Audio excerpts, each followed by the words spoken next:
Me gustaría saber si tenemos experiencia, o hayamos analizado experiencias de otros países que hayan tratado de avanzar y solucionar este tema, no solamente porque es una cuestión que se les deba, porque aquí siempre se dice que tenemos una deuda con el pueblo, sino una cuestión que uno hace en el fondo para poder evolucionar también como sociedad. Está en la Convención 169, ¿no? Que allá varios países, creo que son como 20 que lo han venido ratificando.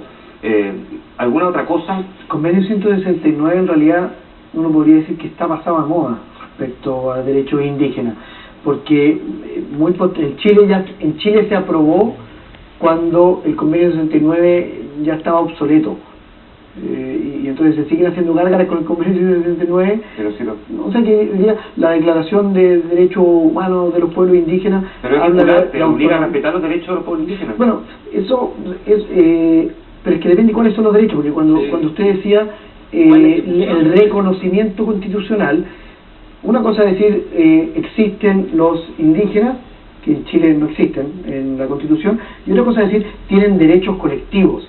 Y esa es la discusión, que son los derechos colectivos, que en la Declaración de Derechos de los Pueblos Indígenas habla de derecho a la autodeterminación y al territorio. Estoy a 30 segundos de cerrar el programa porque me están diciendo que debemos cerrar. Ya, así que algo que quieran agregar a esta Yo quería agregar una cosa del juicio que estamos.